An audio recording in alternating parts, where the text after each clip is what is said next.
It's the Big Rich Live on the Mike Radio Show here on YouTube.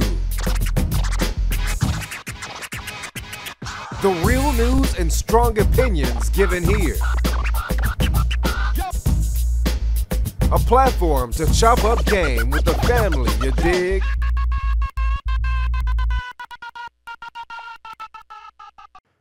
What's good, people? What's good, people? Big Rich Live on the Mike Radio Show. I'm Big Rich, your host, and welcome to 67, y'all. Episode 67. Could you believe it?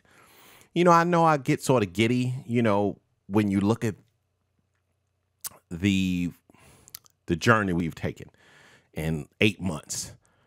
I'm doing okay. I'm doing okay. I enjoy what we do. I enjoy this platform. I continue to make mistakes, upgrades, downgrades, stuff like that. But it's funny, I was chopping it up with some of you subscribers the other day, and we were just talking about how far the channel has come. And, sometimes I might fall back into the and the ums and like long pauses. I'm getting old. Sometimes I actually forget what I'm talking about and stuff, or what I want to get across. So I laugh at myself a lot, and it's cool. It's cool. I wouldn't be here if it wasn't for the subscribers and the fans and the collaborators who like Bilser.com.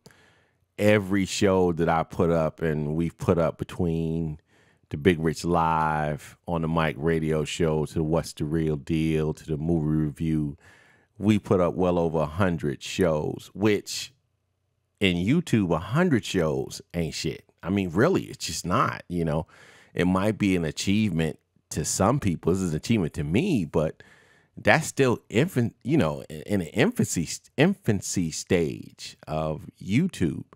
But every show that I put out since January, I mean, that guy, gal, I don't even know if it's a guy or a gal, but that entity, put it like that, immediately tweets out to their thousands of followers and stuff like that and subscribers. So I appreciate that. I really do. Just trying to take one step at a time, knowing that I do every step I take forward. Sometimes you take a couple of steps back. This is not something that I do for a living. So I don't necessarily have like the best diction all the time, use the right verbiage. Sometimes I leave a dangling participle around there or use something that's wrong context and stuff like that. So, but it's funny how I'll say that on one end, and then on the other end, I'll be like, well, that's just what makes this show unique in my estimation. It's not the Ted Koppel type bland or structured type conversation, but it's not no what I mean, it's not that type either. I'm too old for that, Not that I'm throwing shade on either side, because I don't want any bad tweets talking about how you dissing this and this and that. I'm not throwing shade at any. It's just not my cup of tea. But I know that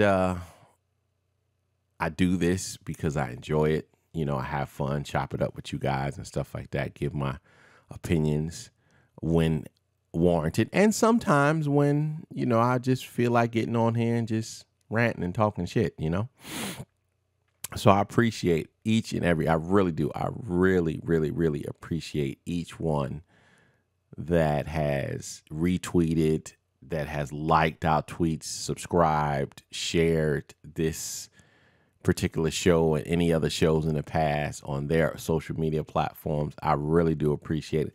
I appreciate everybody who got these, shirts and, supported the cause. I don't do this to get rich at all. I do this because I am rich. Rich in the word, not rich in literal sense. My name is Rich. So we'll see. But let's start the show really. It's not going to be too long. You know, it's one of them weekends that I think the only day that I have pretty much to do nothing is today, because Sunday, tomorrow, I have a lot to do. And then Monday is back to work. Plus, we got the movie review show, which will be Wonder Woman. We saw that last night. It was an excellent movie. So hopefully you guys are tuned in for that review. And we'll chop that up and break that down and see what's happening, see what's going on.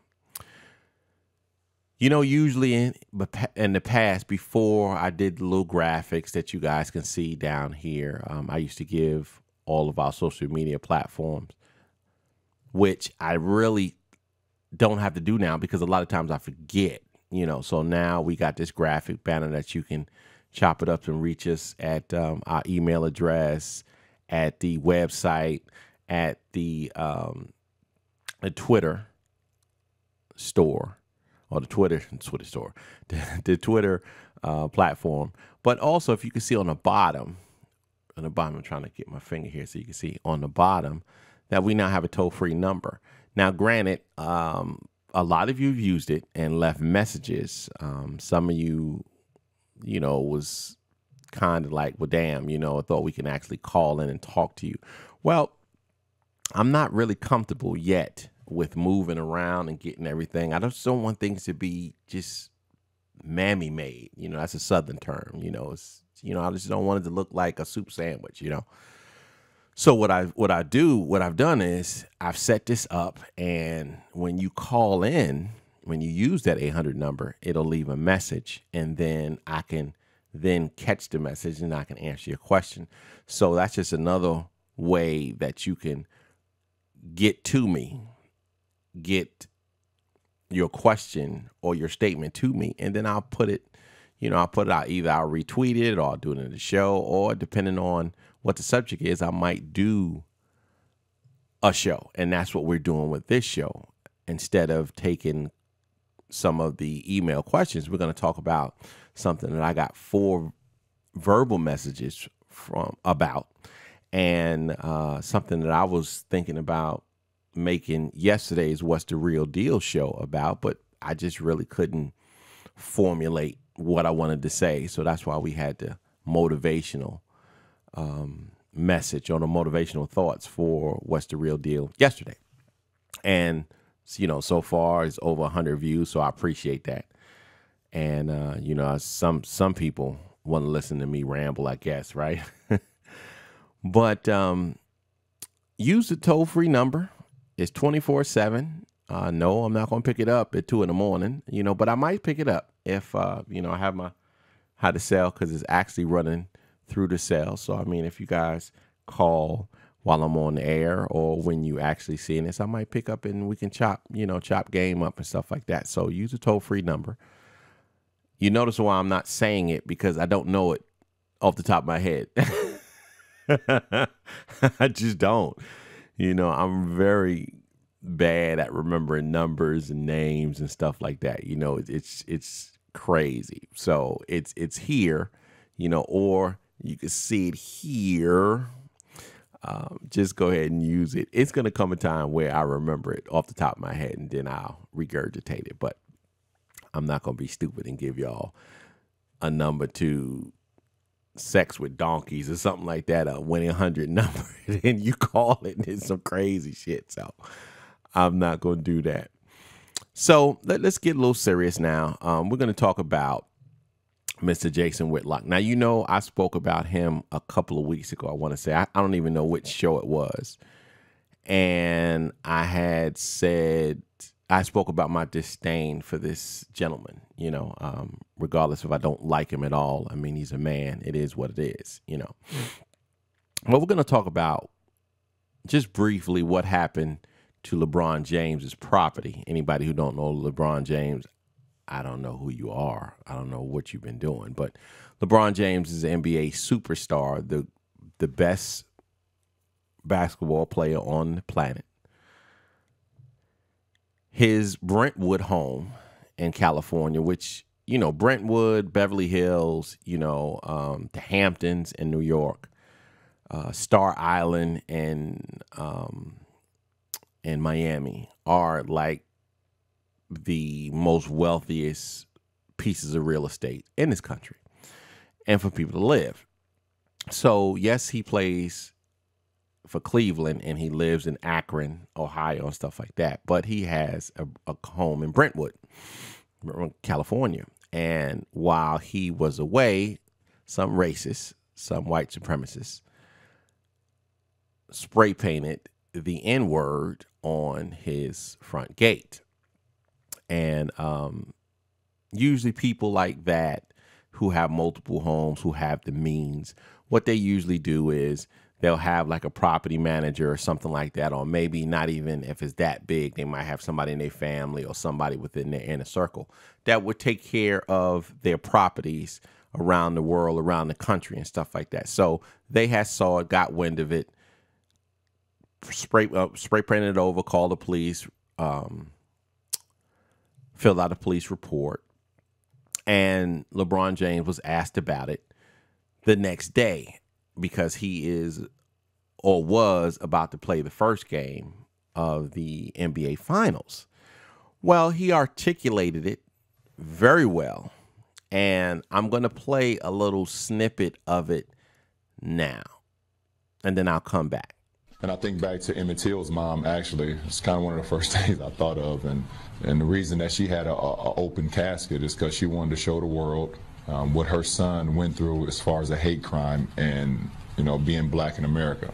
No matter how much money you have, no matter how famous you are, no matter how many people admire you, being black in America is tough. Okay.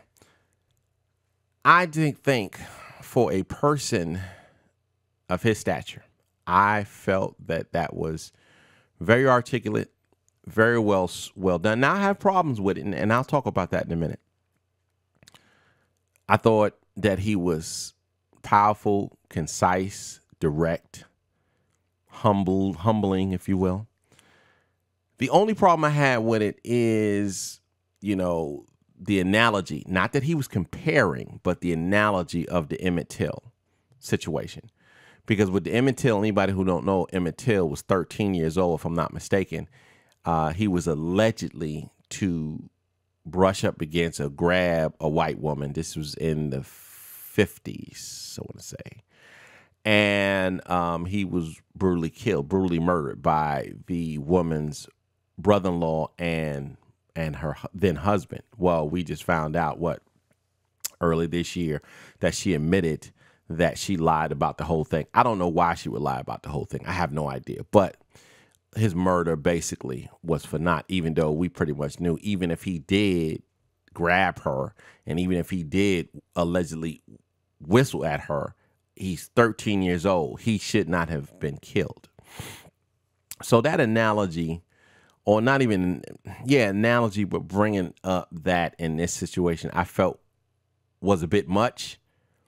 It's not something that I would castigate him for. I mean, you know, I don't know if I believe when he said that was one of the first things he thought about was the Emmett Till.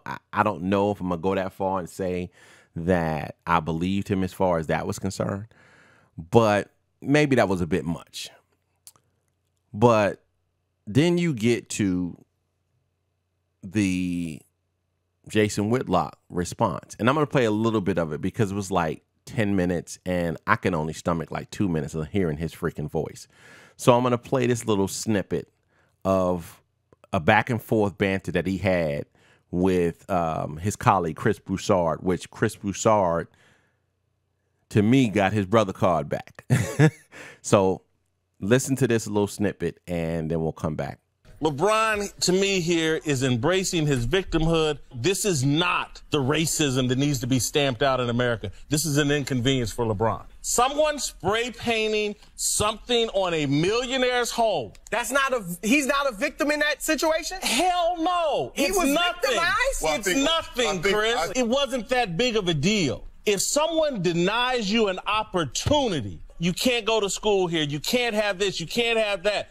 That is the impact of racism. Okay, LeBron was inconvenienced. And racism affects the poor, the very wealthy. And for him to sit here and say, no matter where you are, it's tough being black. It ain't tough being LeBron James. It ain't tough being Oprah Winfrey. The wealthy have a far, regardless of color, have a far better chance of overcoming whatever unfairness happens to them than people that are not wealthy. This man getting spray painted on his front door that he never saw, his staff cleaned up, it's an inconvenience. It's not racism. It's not being denied a job. It is racism. He They didn't spray paint jerk on his door. He can speak out and say, you know what? This was terrible. Whoever these individuals were, it was stupid. But the people that really are impacted by this are the poor people who face discrimination. Now, I don't even know where to start with his bullshitting. You know, I've heard this before, and I agree with it 100% when people say that not only is Jason Whitlock ignorant, not only is he a coon, but he is Steven from Django. Now, anybody's ever seen Django? I've never seen it because when I even heard the reviews with the N-word being thrown around, you know, by current white actors, even though they was playing in the past, I just, you know, it was just not something that I want to see. Plus, Quentin Tarantino, I think he's an undercover white supremacist, and that's just me. I could be totally wrong, but I just feel that he's a closet. You know, he got some racism in his bones also. It is what it is.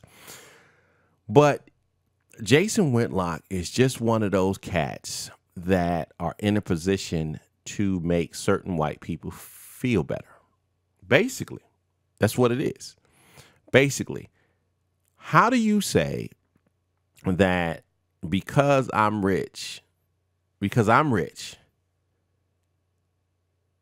or because he's well off, I am now immune to racism? And the fact that somebody put the N-word on his property is not racism. That is the epitome of racism. That is the epitome of bigotry, white supremacy. I love the way Chris came back and was like, dude, they didn't put jerk on his fence. They didn't put Go Warriors on his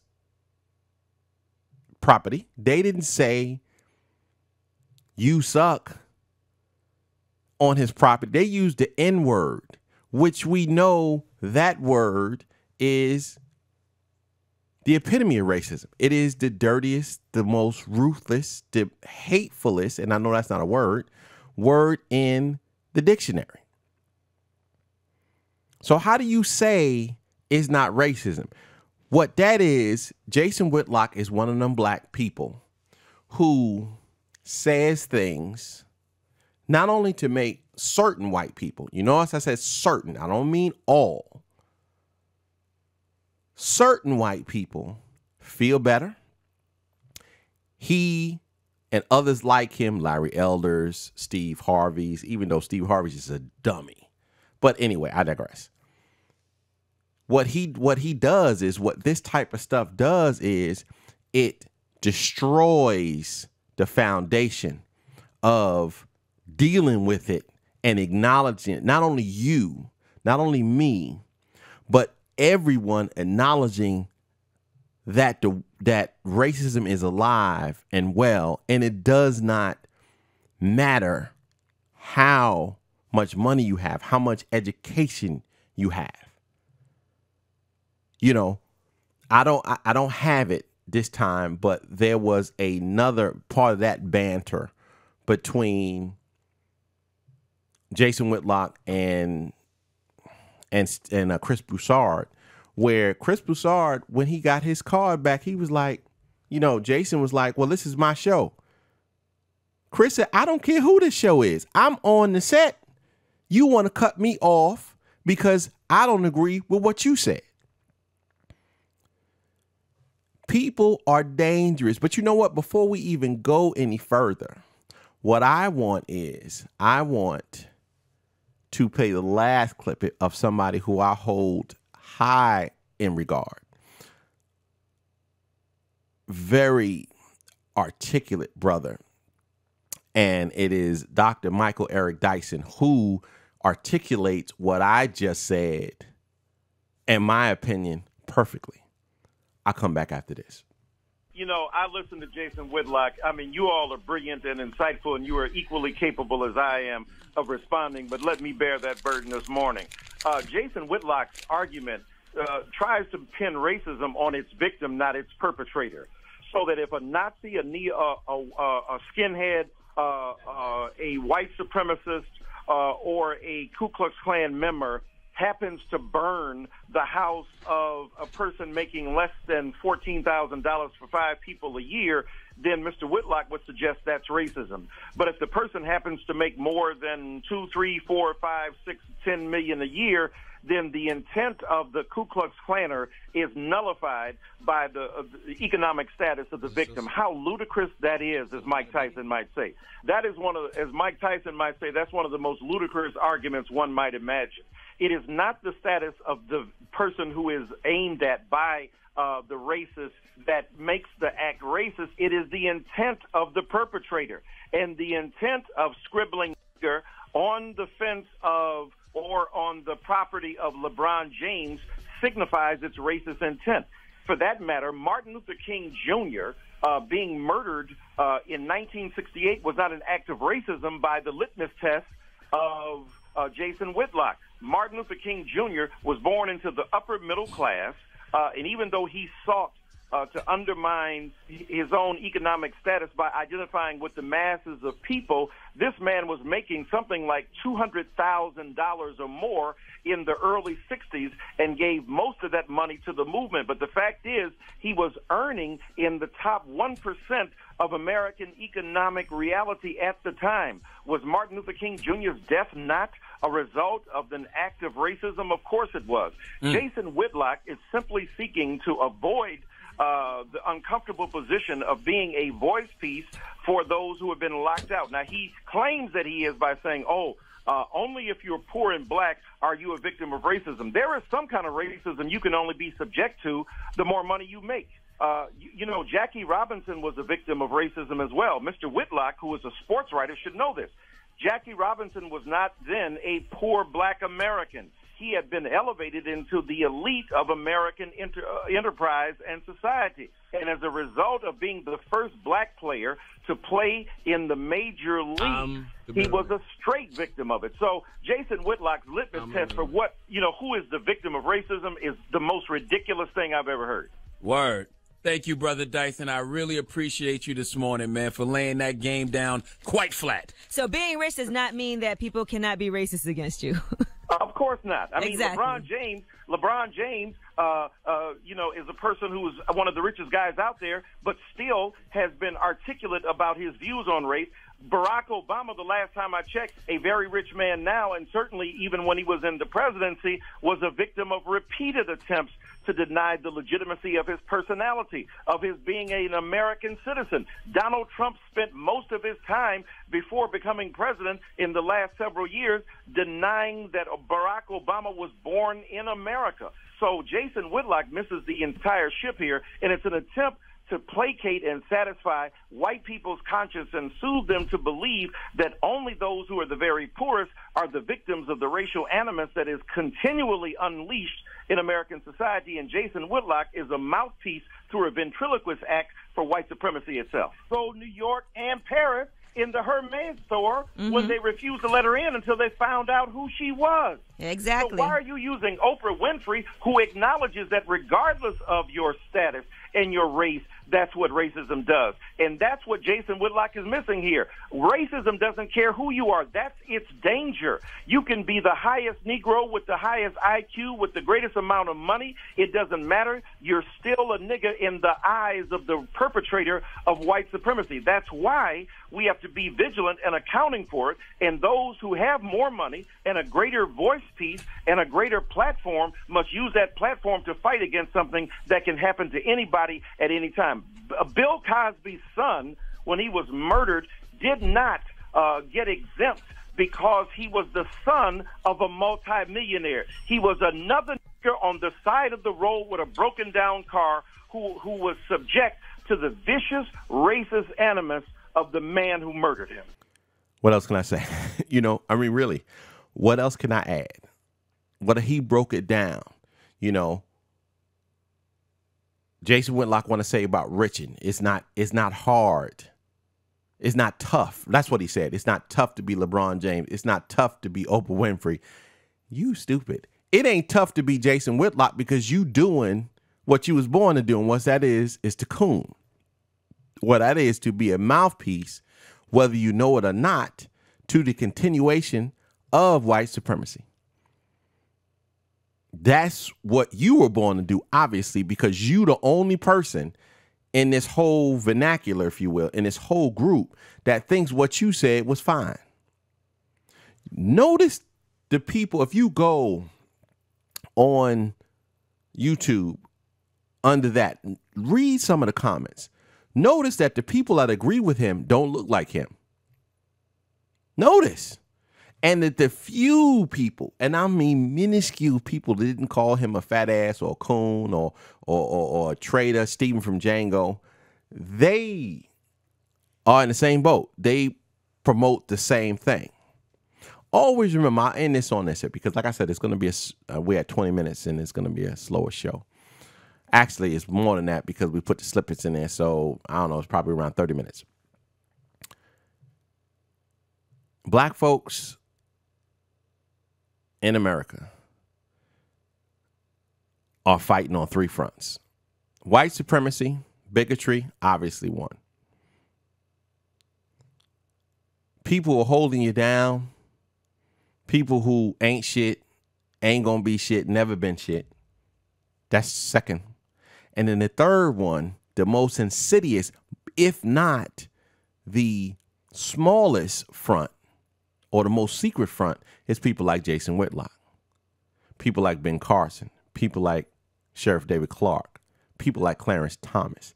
These people, those are the people who are now collaborators with the white supremacists, using the people who ain't shit to prop up the negative stereotypes. And it's dangerous. It really is. It's dangerous. So it's funny that he used the Oprah Winfrey analogy when he said Oprah Winfrey doesn't deal with racism. Oprah Winfrey herself said that she faced racism. There's an old saying. What is a scholar? What is the name? What is another name for a black scholar? What is another name for a black doctor? The N-word to some people. So in Oprah Winfrey's case, she is a multi-billionaire, one of the richest women in the United States. And when she went overseas and when she was on Fifth Avenue, they wouldn't let her in to shop. You follow what I'm saying? So when you have stuff, and again, I hope that people look on my channel, look in my tweets, because I have over 8,000, 9,000 tweets. I'm not the person who I'm not the first person that throws around the race card. I'm not. I understand that there's things within our community that we have to clean up.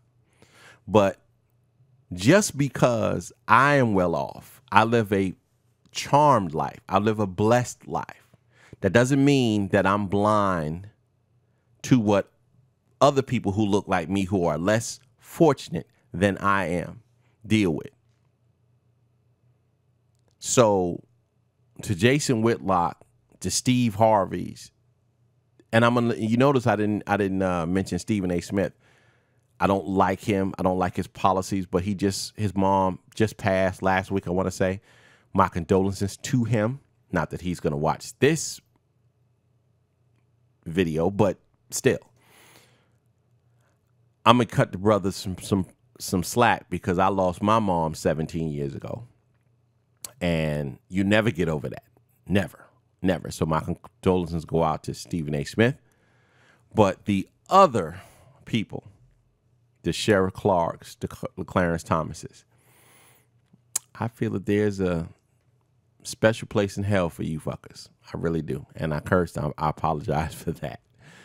But that's going to be the end of the show. I hope that I answered a lot of the questions that were sent, you know, with the 800 number. Remember, if you can, like, share, and subscribe. Like this video, share this video to your platform, so other social media platforms. Each one teach one. That's what we do. I appreciate everybody giving me their attention. You notice I didn't say undivided attention. You can be like, yeah, whatever. I appreciate people tuning into the channel and letting me have a little bit of your time to chop it up, family. So in the meantime, the between time, stay blessed, stay safe, stay woke. Peace. And I'm out of here.